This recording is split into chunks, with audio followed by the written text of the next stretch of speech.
The ocean is turning red hot. You try to get closer for a better look, but you start feeling the air getting hotter and hotter, like reaching into an oven. And the sand is so hot that your rubber slippers start melting. The ocean's somehow turned into steamy, hot, gooey lava. You start running inland and see a frenzy of people running wild. See, in reality, lava is made of molten rocks from below the Earth's surface. Deep inside our planet, like the distance between New York and Philadelphia deep, the underground heat from the core melts rocks the same way the sun melts ice cream. When these rocks melt, their temperatures can reach around 2200 degrees Fahrenheit. But don't worry, that only happens really deep under the ground, and only in some specific areas, mostly around the Atlantic Ocean. And it only pops out of the ground when there's so much pressure that it flows up to the surface as a gooey orange super hot liquid called lava that usually erupts through a volcano's neck. But somehow, the entire ocean is made of lava now. And although from a really far away distance, it looks pretty cool to look at, it's really dangerous. First of all, say goodbye to the beautiful blue waves and the ocean currents. Unlike water, lava is thicker, closer to creamy peanut butter in texture, so the wind can't move it around like it used to. But that also means that nothing can sink or swim in it. So even if some ocean creatures could withstand the super high temperatures of lava, they won't be able to live inside of it. They'll either be submerged or float on the surface instead, depending on their density. So, all our marine friends and other creatures that used to call the ocean home will need to find another body of water to live in if they want to survive. Actually, the only animals on this planet that could possibly survive the heat of lava would be the tardigrades. These cute microscopic creatures can survive in any extreme environment on this planet. From frozen icy glaciers to hot and fiery volcanoes. They can even survive in outer space under the cosmic rays. You run away from the beach along with everyone else nearby. The atmosphere is getting thicker and it's not easy to see around you.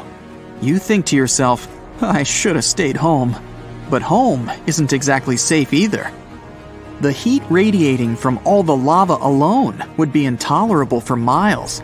So no more houses by the sea and beach resorts.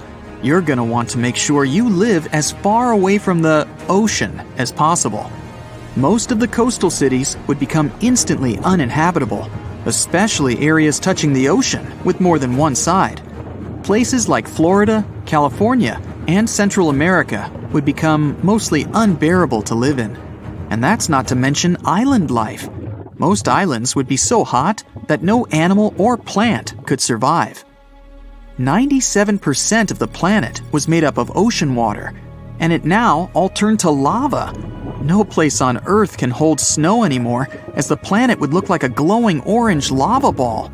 Temperatures would rise so much that the furthest place from the shores and even the highest peaks will still feel like the hottest day in a desert. As you keep running away from the ocean, you realize that maybe you're dreaming, but you look at your skin and see so much redness. Even if you run for miles, the heat will still catch up to you. All the offshore oil rigs and ships in the middle of the oceans will face plenty of problems too. Their metallic composition would simply glow red and melt instantly when in contact with hot lava. And even if it doesn't melt, you better hope nobody happens to be on it. But in any event like that, they would have evacuated everyone. Meanwhile, at the North and South Poles, where the planet is at its coldest, all the ice that was covering the ocean is instantly melting in contact with the lava. It would then cool down and solidify into rocky black landmasses called igneous rocks that are often glassy in texture. The moment the hot lava cools down, huge clouds of acidic steam and gases get released into the air, covering the sky. Scientists call those lays, which is a combination of the words lava and haze.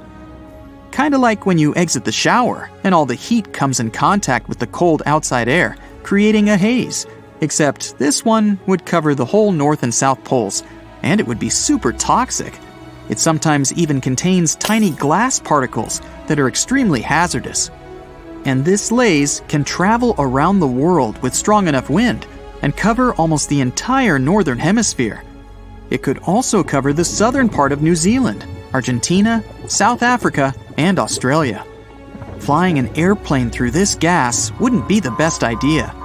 The heat alone emitted from the lava would be enough to cause major damage to the exterior and affect the airplane's hardware. It's a good thing you found your trusty oxygen container. The air is barely breathable at this point. You make your way to your car and drive away as fast as you can. But even your car's taken some damage. You drive out to the countryside, where the atmosphere hasn't been affected by the lava yet. But even all the way out here, the temperature is changing. The river you used to see on your weekly hikes is drying up. The plants around you are losing their green lush. The animals around have migrated to a different place.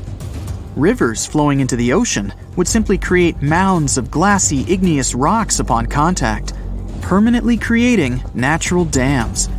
The rest of the water inland, like in ponds and lakes, would eventually evaporate over time. With the rise in temperatures and no rainfall, it would be the end of water on the planet as we know it. Woo, that party was wild. You and your friends go out of the club and call a taxi. 10 minutes later, you're all riding in comfort to your homes. From the corner of your eye, while chatting with your buddies, you register that street lights are out already. Although it's 3 a.m. and still dark outside. Whatever. The taxi drops you at your house and speeds away. The driveway is dark as well. Everyone's probably asleep, no wonder.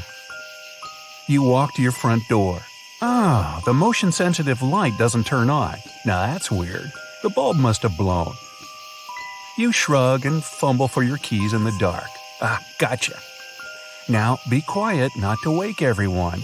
You don't turn on the lights in the hall, take off your shoes, and tiptoe to the bathroom. All you need now is a good shower to wash off the sweat from all that dancing. You click the light switch, and nothing. The light doesn't turn on here either. Now, that's not a coincidence.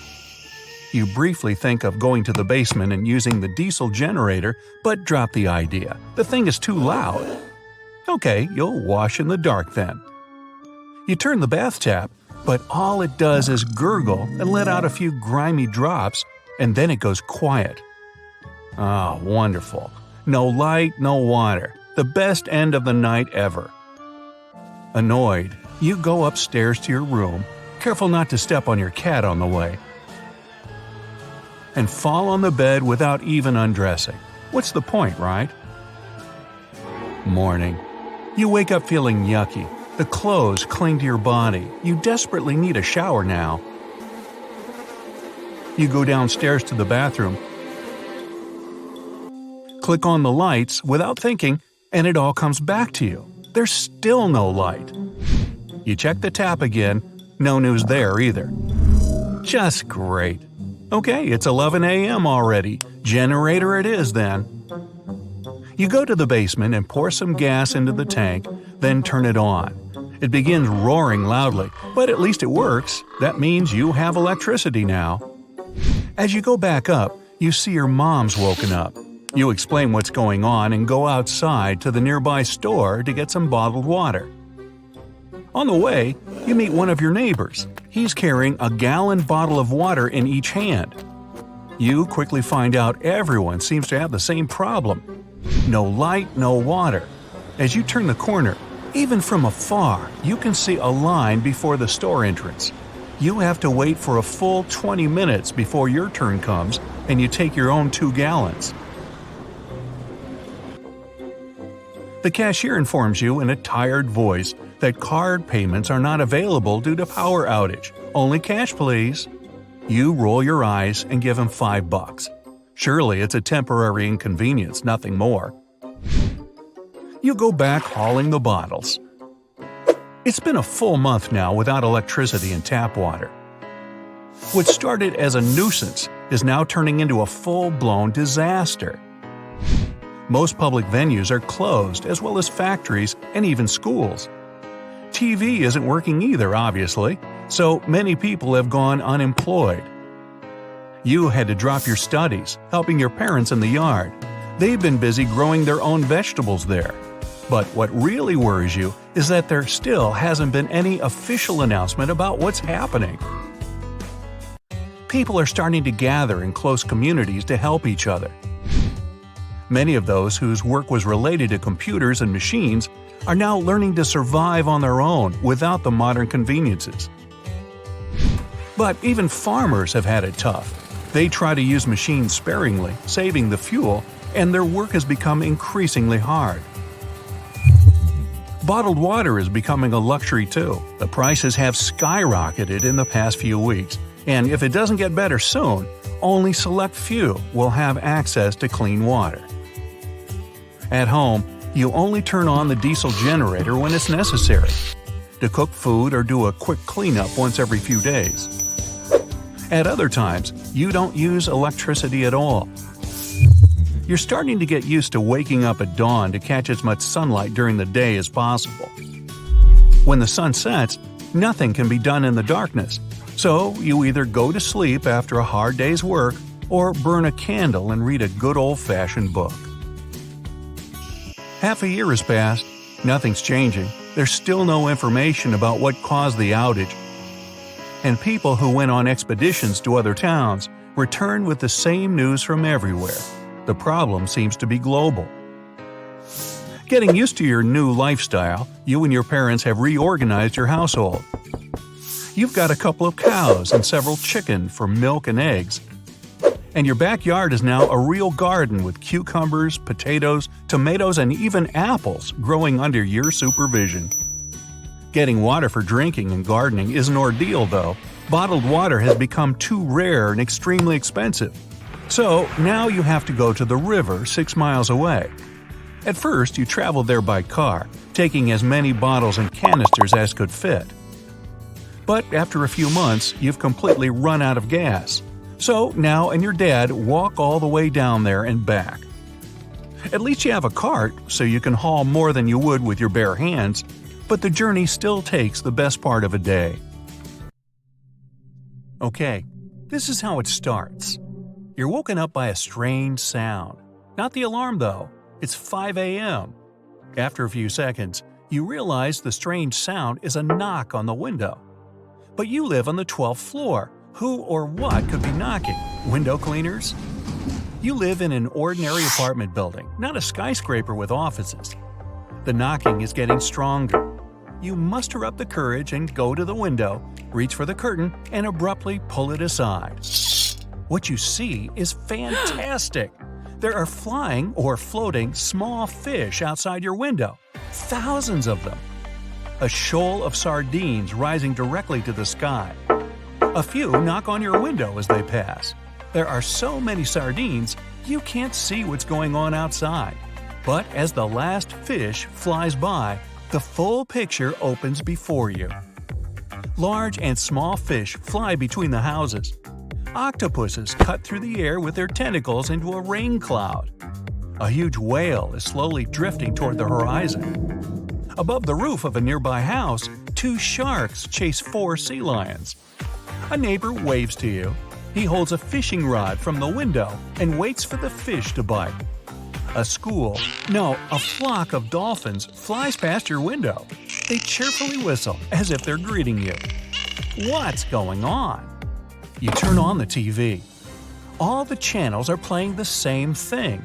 Sea creatures of the earth have learned to fly, leaving the ocean and filling the air. All flights worldwide are canceled, and fishing vessels are idle in the seas, oceans, lakes, and rivers. And no one knows what happened. Well, you get dressed and go outside. Sea turtles crawl on the ground. They shiver, flap their fins, and rise into the air. A flock of shrimp flies past you. Has the ocean lost its gravity? What happened to all the water? You live in a port town close to the sea, so you decide to go to the coast. You reach the shore and see the water is calm. Gravity seems to be intact, but the sea creatures continue to take to the air. 6 months later, people gradually get used to the new natural phenomenon. Fish occupy most of the sky. Some sea creatures penetrate the middle layers of the atmosphere. Smaller birds have almost disappeared since the presence of predatory fish in the sky. But birds of prey that hunt fish gained weight. They've eaten so much that they can't fly anymore. Plump gulls, albatrosses, pelicans, and eagles can hardly walk and barely support themselves. Planes stopped flying and ship travel increased.